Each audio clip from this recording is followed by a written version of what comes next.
हर हर महादेव सभी मित्रों को। Welcome to electronic study YouTube channel. सभी को सुप्रभात। डेली करंट अफेयर्स की सीरीज़ में आज ये हमारी 60 नंबर की वीडियो है और रोज की तरह ही आज भी अपने सेशन के लास्ट में जो हमने कल करंट अफेयर्स पढ़ा था उसका एक बार रिवीजन करेंगे और आज के नए करंट अफेयर्स को भी देखेंगे। तो चलिए शुरू करते हैं आज का अपना ये सेशन और देखते हैं पहला करंट अफेयर। पहला दिया हुआ है विश्व बैंक के बारे में।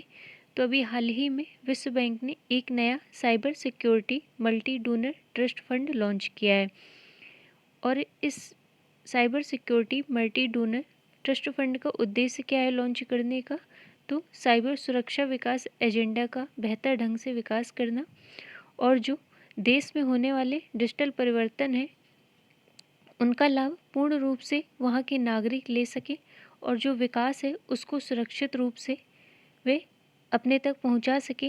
इस उद्देश्य को पूरा करने के लिए हाल ही में विश्व बैंक के द्वारा cyber security multi donor trust fund launch किया गया है। अगला देखते हैं पीआर श्रीजेश के बारे में। तो अभी हाल ही में इन्हें केरल एडवेंचर टूरिज्म का ब्रांड एम्बेसडर घोषित किया गया है। और यदि बात की जाए पीआर श्रीजेश की तो ये हॉकी प्लेयर हैं, तो इनका ये नाम ध्यान रखिएगा आप कि अभी इन्हें हाल ही में केरल एडवेंचर टूरिज्म का ब्रांड एम्बेसडर घोषित किया गया है। और अभी कल ही मैंने आपको बताया था मीराबाई चानू के बारे में जिन्हें एमवे इंडिया ने एमवे और न्यूट्रीलाइट रेंज का ब्रांड एम्बेसडर बनाया है। अब यदि केरल की बात हुई है तो यहाँ पे मैंने आपको बताया था कि यहाँ पर कॉफ़ी के एक नए पौधे की खोज की गई थी जिसका नाम था एर्गोस्टेमा क्वेरेंटेना, यह भी ध्यान रखिएगा। और यदि वर्तमान की बात की जाए तो वर्तमान में केरल के जो मुख्यमंत्री हैं वो हैं पिनरई विजयन और राज्यपाल है आरिफ मोहम्मद खान। अगला देखते हैं विश्व मानवतावादी दिवस। इसे हम प्रत्येक वर्ष 19 अगस्त को ऑब्जर्व करते हैं और 19 अगस्त को ही विश्व फोटोग्राफी दिवस भी हम ऑब्जर्व करते हैं। तो ये दोनों दिवस आप ध्यान रखिएगा कि ये 19 अगस्त को मनाए जाते हैं। अगला देखते हैं विश्व एथलेटिक्स अंडर 20 चैम्पियनशिप 2021 शुरू हो गया है। तो इसका आयोजन कहाँ पर हो रहा है, तो विश्व एथलेटिक्स अंडर 20 चैम्पियनशिप 2021 इसका आयोजन हो रहा है नैरोबी में, जो कि केन्या की राजधानी है। तो इसे ध्यान रखिएगा। अब यहाँ पर एथलेटिक्स की बात हुई है तो अभी हाल ही में मैंने आपको नीरज चोपड़ा के बारे में बताया था जो एथलेटिक्स रैंकिंग में दुनिया में दूसरे स्थान पर पहुँच गए। तो ये महत्वपूर्ण हो जाता है जिन्होंने अभी हाल ही में 7 अगस्त 2021 को भारत देश के लिए ओलंपिक में स्वर्ण पदक जीता है। अगला देखते हैं अभी हाल ही में WHO ने सागो नाम का एक सलाहकार समूह गठन किया है। यह सागो है क्या, तो नोवल रोगजनक की उत्पत्ति के लिए अंतर्राष्ट्रीय वैज्ञानिक सलाहकार का एक समूह है ये सागो, जिसका कार्य होगा महामारी से बचने के लिए या महामारी को व्यवस्थित रूप से समाप्त करना। अब यहाँ पर WHO की बात हुई है तो इसकी स्थापना होती है 7 अप्रैल 1948 को वर्ल्ड हेल्थ ऑर्गेनाइजेशन और इसके हेडक्वार्टर स्थित हैं जिनेवा स्विट्जरलैंड में। तो अभी हाल ही में इसने सागो नाम का एक सलाहकार समूह गठन किया है, तो इसे ध्यान रखिएगा।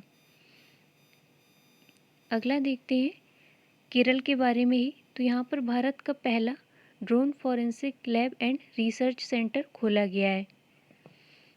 फिर अगला है जम्मू कश्मीर के बारे में। तो अभी यहाँ पर जज्बा ए तिरंगा नामक एक कार्यक्रम आयोजित किया गया है। तो ये है क्या, तो जो ये जज्बा ए तिरंगा है ये 400 किलोमीटर की एक रिले मैराथन थी जिसका उद्देश्य था भाईचारे को बढ़ावा देना। तो इसका आयोजन हुआ है जम्मू कश्मीर में।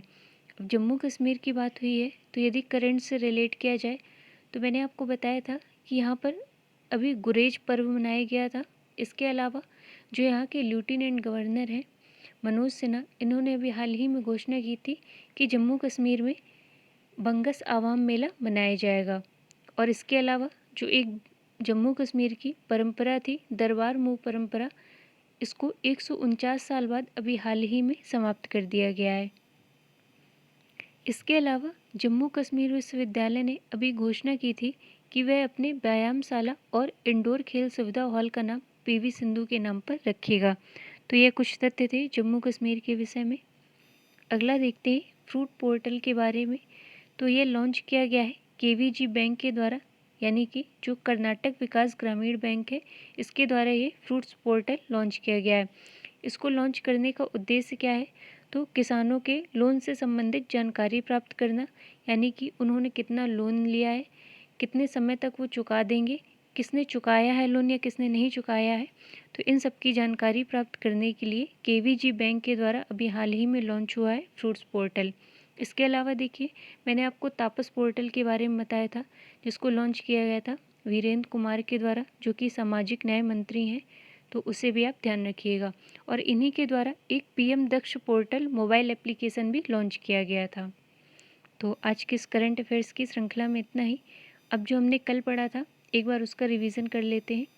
पहला दिया हुआ है राजीव गांधी ग्रामीण भूमिहीन मजदूर न्याय योजना। तो इसकी शुरुआत की गई है छत्तीसगढ़ में। और अब यदि छत्तीसगढ़ के अदर करंट अफेयर्स को देखा जाए तो जो अभी यहाँ के मुख्यमंत्री हैं इन्होंने घोषणा की थी कि छत्तीसगढ़ में 4 नए जिले और 18 नई तहसील बनाई जाएंगी। इसके अलावा अभी छत्तीसगढ़ ने सामुदायिक वन संसाधन अधिकारियों को मान्यता दी थी और इस प्रकार के अधिकारों को मान्यता देने वाला छत्तीसगढ़ पहला राज्य बन गया था। और यदि वर्तमान की बात की जाए तो वर्तमान में जो छत्तीसगढ़ के मुख्यमंत्री हैं वो हैं भूपेश बघेल और राज्यपाल हैं अनुसुईया उइके। अगला है, हाल ही में घोषणा हुई है केंद्रीय कौशल विकास और उद्यमिता राज्य मंत्री राजीव चंद्रशेखर के द्वारा कि वर्ष 2024 तक भारत के लगभग 6 लाख गांवों को इंटरनेट कनेक्टिविटी मिल जाएगी। फिर हमने पढ़ा था जम्मू कश्मीर के बारे में, जैसा कि मैंने आपको बताया कि जम्मू कश्मीर विश्वविद्यालय ने अपने व्यायामशाला और इंडोर खेल सुविधा हॉल का नाम पीवी सिंधु के नाम पर रखने की घोषणा की है। पीवी सिंधु ये पहली भारतीय महिला बन गई हैं जिन्होंने ओलंपिक में 2 पदक जीते हैं। अभी हाल ही में इन्होंने टोक्यो ओलंपिक में कांस्य पदक जीता है और इसके पहले जो 2016 में रियो ओलंपिक हुए थे उसमें इन्होंने रजत पदक जीता था और ये बैडमिंटन खिलाड़ी हैं। अगला है मीराबाई चानू के बारे में। तो इन्हें एमवे इंडिया ने एमवे और इसकी न्यूट्रीलाइट रेंज का ब्रांड एम्बेसडर घोषित किया है। फिर हमने पढ़ा था गाजियाबाद के बारे में, जो ब्रिटिश कंपनी हाउस फ्रेश की रिपोर्ट के अनुसार वर्ष 2020 में दुनिया का सबसे प्रदूषित शहर बन गया है। और यदि आपसे पूछा जाए कि दुनिया का सबसे प्रदूषित शहर जो पहले नंबर पे है तो वो है चीन के सिंजियांग प्रांत का होतान शहर। और ब्रिटिश कंपनी हाउस फ्रेश ने ही एक रिपोर्ट अभी जारी की थी जिसमें उसने यह बताया था कि दुनिया का सबसे प्रदूषित देश कौन है, तो वो बन गया है बांग्लादेश, जिसके बारे में मैंने आपको पहले बताया है। अगला हमने पढ़ा था रौनक साधवानी के बारे में। तो इन्होंने इटली में आयोजित 2021 स्प्रिंग वर्गो ओपन चेस टूर्नामेंट जीत लिया है और वर्तमान में इनकी उम्र है 19 वर्ष। अब शतरंज की बात हुई है तो यदि करंट से रिलेट किया जाए तो मैंने आपको हर्षित राजा के बारे में बताया था जो अभी हमारे 69वें नंबर के ग्रैंड मास्टर बन गए और ये महाराष्ट्र से संबंध रखते हैं। और यदि आपसे पूछा जाए कि 68वें नंबर के हमारे ग्रैंड मास्टर कौन थे, तो ये थे अर्जुन कल्याण, जो कि तमिलनाडु से संबंध रखते थे। इसके अलावा स्पार्क्सन ट्रॉफी जो भी हाल ही में जीत ली गई थी विश्वनाथन आनंद ने। और यदि विश्वनाथन आनंद की बात की जाए तो ये पहले व्यक्ति थे जिन्हें राजीव गांधी खेल रत्न पुरस्कार से सम्मानित किया गया था। और अभी राजीव गांधी खेल रत्न पुरस्कार का नाम बदलकर मेजर ध्यानचंद्र खेल रत्न अवार्ड कर दिया गया है। इसके अलावा महाराष्ट्र सरकार ने अभी हाल ही में घोषणा की थी कि वे जो प्रौद्योगिकी क्षेत्र होगा इसमें अच्छा करने वाले संस्थानों को राजीव गांधी पुरस्कार से सम्मानित करेगी। तो ये भी नए पुरस्कार की घोषणा महाराष्ट्र सरकार के द्वारा की गई थी, तो इसे भी आप ध्यान रखिएगा। और यदि शतरंज दिवस की बात की जाए तो प्रत्येक वर्ष हम इसे 20 जुलाई को ऑब्जर्व करते हैं। इसके अलावा वंतिका अग्रवाल जिन्होंने ऑनलाइन शतरंज चैम्पियनशिप जीती थी। फिर मैंने बताया था आपको अभिमन्यु मिश्रा के बारे में जो कि सबसे कम उम्र के ग्रैंड मास्टर है विश्व में। और यदि आपसे भारत के युवा ग्रैंड मास्टर पूछे जाएं तो वो है डी गुकेश। तो ये कुछ तथ्य थे शतरंज के विषय में। अगला है यूपी सरकार द्वारा यह निर्णय लिया गया है कि सहारनपुर के देवबंद में एंटी टेररिस्ट स्क्वाड कमांडो के लिए एक प्रशिक्षण केंद्र खोला जाएगा। फिर हमने पढ़ा था कि अभी हाल ही में गूगल ने सुभद्रा कुमारी चौहान की 117वीं जयंती पर डूडल बनाकर उन्हें सम्मानित किया है।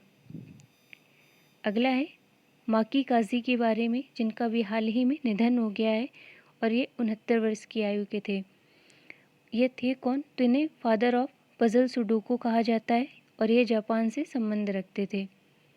अब निधन की बात हुई है तो मैंने आपको बालाजी तांबे के बारे में बताया था, जो कि आयुर्वेद आचार्य और योग प्रस्तावक थे। तो अभी इनका हाल ही में निधन हो गया था। इसके अलावा कमोडोर कासरगोड पटना सिटी गोपाल राव का भी निधन हो गया था, जिन्होंने 1971 के युद्ध में पूर्वी पाकिस्तान को आज़ाद कराने के लिए महत्वपूर्ण भूमिका निभाई थी। इसके अलावा गोपाल भेंगरा, जो कि पूर्व हॉकी खिलाड़ी थे, नंदू नाटेकर बैडमिंटन खिलाड़ी, पद्मा सचदेव हिंदी और डोगरी भाषा की लेखिका और कवयित्री, फ़कीर आलमगीर ये बांग्लादेशी गायक थे, सरन्या शशि ये मलयालम अभिनेत्री थी, पी.एस. बनर्जी ये केरल के मूर्तिकार और कार्टूनिस्ट थे। तो ये कुछ महत्वपूर्ण नाम हैं जिनका भी पिछले दिनों निधन हुआ है। अगला है नारायण कार्तिकेयन के बारे में। तो अभी हाल ही में इन्हें जेके टायर एंड इंडस्ट्रीज़ लिमिटेड का ब्रांड एम्बेसडर घोषित किया गया है। फिर हमने पढ़ा था कांग्रेसनल स्वर्ण अवार्ड के बारे में, जो अमेरिकी संसद के द्वारा मरणोपरांत महात्मा गांधी जी को दिया जाएगा और ये यूएस का सर्वोच्च नागरिक पुरस्कार होता है। तो इसे भी आप ध्यान रखिएगा। फिर हमने पढ़ा था एक्सरसाइज कोंकण के बारे में। तो ये किसके किसके मध्य हुआ है? तो भारतीय नौसेना और ब्रिटिश की रॉयल नेवी के मध्य ये एक्सरसाइज कोंकण 2021 आयोजित हुआ है और इसमें हिस्सा लिया है आईएनएस तबर ने। तो इसे आप ध्यान रखिएगा। तो आज के इस करंट अफेयर्स की श्रृंखला में इतना ही। अब हम मिलते हैं अपने नेक्स्ट वीडियो में। तब तक के लिए धन्यवाद सभी को।